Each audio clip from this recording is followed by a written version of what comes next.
Olá, comando fruto do conhecimento comigo. Você conhece a história real do maior assassino em série da Inglaterra, cujos crimes nunca foram solucionados. Hoje falaremos sobre Jack, o Estripador. Pegue sua pipoca e vamos lá.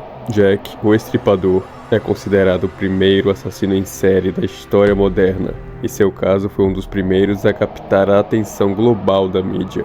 Os crimes aconteceram no final do século XIX, uma época em que a tecnologia e os métodos de investigação policial eram extremamente limitados. As forças policiais de Londres, a Scotland Yard, enfrentaram dificuldades para identificar e capturar esse assassino, que atuava em Whitechapel, um distrito com altos índices de criminalidade e pobreza extrema. Contexto histórico e social. A Londres de 1888 era uma cidade que vivia as consequências da Revolução Industrial, com grandes desigualdades sociais. Whitechapel, em particular, era uma área de condições de vida precárias, marcada por pobreza, prostituição e doenças. O bairro atraía migrantes, trabalhadores e pessoas marginalizadas que não encontravam espaço na sociedade londrina. As mulheres das classes mais baixas, incluindo aquelas que Jack atacou, muitas vezes eram obrigadas a se prostituir para sobreviver.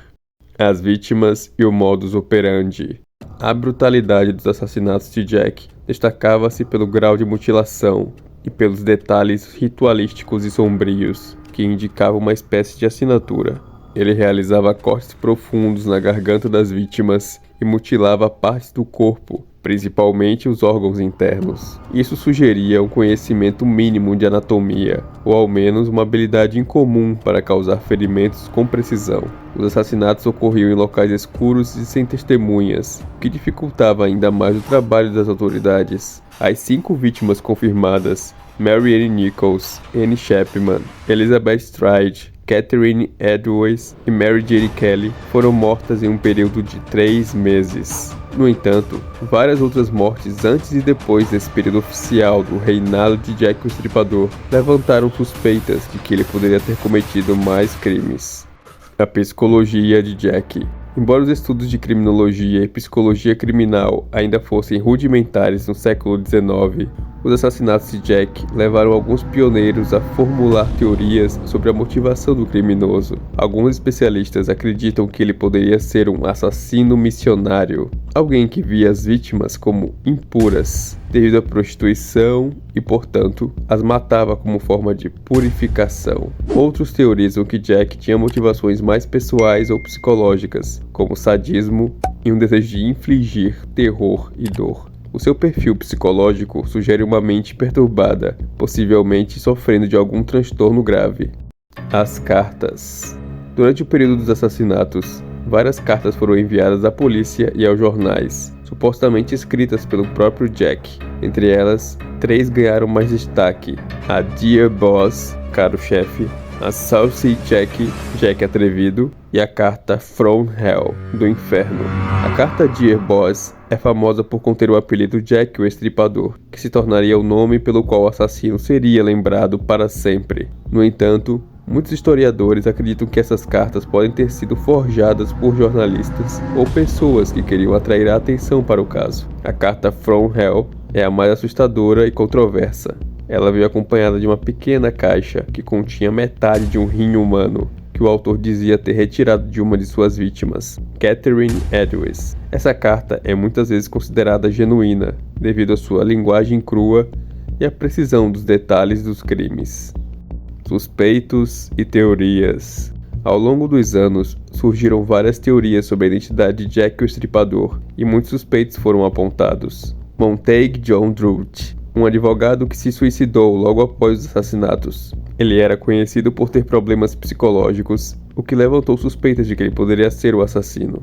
Aaron Kosminski, um imigrante polonês que foi internado em um asilo após os crimes. Kosminski era considerado muito violento, especialmente uma violência contra mulheres, e pela sua condição mental instável, fazendo dele um dos principais suspeitos da Scotland Yard. Walter Sickert, um pintor excêntrico e obcecado pelos crimes, cuja arte algumas vezes retratava cenas semelhantes aos assassinatos. Sickert foi sugerido como possível suspeito em teorias mais modernas, incluindo as investigações da escritora Patricia Cornwell. Príncipe Albert Victor. A teoria de que um membro da realeza poderia estar envolvido gerou diversas conspirações. Príncipe Albert Victor, neto da rainha Vitória, foi implicado em rumores de que sua relação com uma prostituta poderia ter motivado os assassinatos. Dr. Thomas Neil Cream. Médico e assassino condenado, Cream tinha um histórico de crimes violentos contra mulheres. Ele já estava na prisão quando os crimes de Jack aconteceram, mas algumas teorias sugerem que ele poderia ter cometido os assassinatos em Whitechapel antes de ser preso.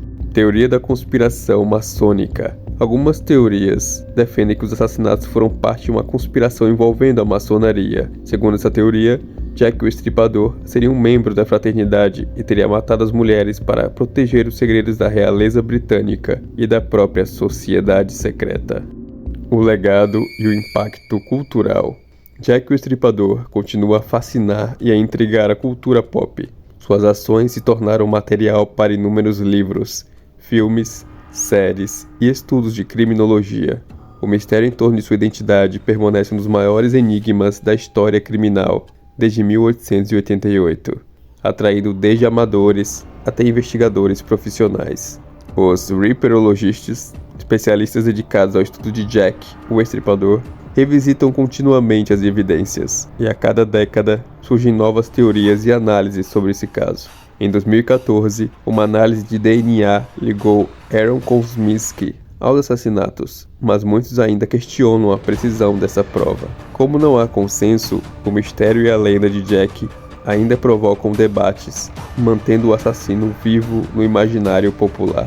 O caso também gerou questionamentos importantes sobre a natureza do mal, a psicologia do assassino e a capacidade da sociedade de lidar com crimes tão horrendos. A falta de justiça para as vítimas se tornou um lembrete sombrio das limitações da justiça da época e das condições que permitiram que Jack se tornasse uma figura eterna no horror vitoriano, trazendo morte, pânico e crimes nunca solucionados. Nos becos escuros de Whitechapel, Jack o Estripador assombrava a todos, principalmente mulheres. E você já conhecia a história de Jack o Estripador? Uma história real que causou pânico e horror em toda a Inglaterra? Comente aqui abaixo, e se você gostou desse conteúdo, ajude o canal a crescer ainda mais, dando um like, se inscrevendo no canal. O YouTube saberá que você gostou desse conteúdo e notificará você nos próximos conteúdos semelhantes. Até a próxima!